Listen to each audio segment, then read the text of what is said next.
नमस्कार मित्रों, आज हम वार्तालाप करेंगे कि कुलदेवी की पूजा क्यों की जाती है। हम हिंदू धर्म के अनुयायी हैं। हर कुल का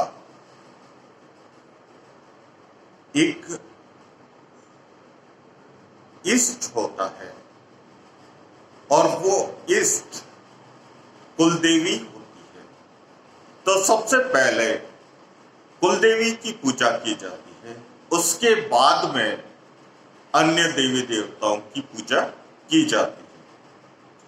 तो यदि आपके घर में कुलदेवी की मूर्ति नहीं है या उसकी तस्वीर नहीं है तो चिंता का कोई विषय नहीं।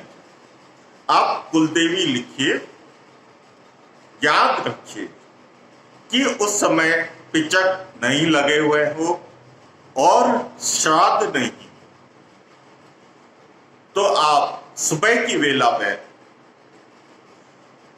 सूर्योदय से कुछ समय पूर्व कुलदेवी लिखिए एक कागज पर और उसे फ्रेम करवा के आप अपने घर के मंदिर में रख दीजिए। एक दीपक सुबह और एक दीपक शाम को कुलदेवी को करना बहुत जरूरी है, क्योंकि यदि कुलदेवी ही प्रसन्न नहीं है तो कोई भी देवी देवता आपसे प्रसन्न नहीं हो सकते। अगर कुलदेवी रुष्ट है तो समझ लीजिए कि आपसे सारे देवी देवता रुष्ट है। तो सबसे पहले कुलदेवी को मनाना जरूरी है। और एक बात मैं देखता आ रहा हूं कि कुछ लोग जो है नवरात्रि में कुलदेवी की मूर्ति या तस्वीर को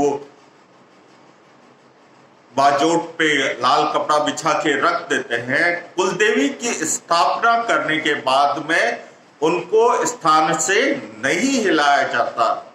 वो दुर्गा जी की तस्वीर होती है जो चैत्र और शारदीय नवरात्रि में रखते हैं, कुलदेवी की मूर्ति या तस्वीर नहीं रखते। तो कुलदेवी की आपने स्थापना कर ली। अगर आपके पास मूर्ति या तस्वीर नहीं है तो नाम लिख के आपने स्थापना कर ली। अब आपको उनकी आराधना करनी है, उनको प्रसन्न करना है।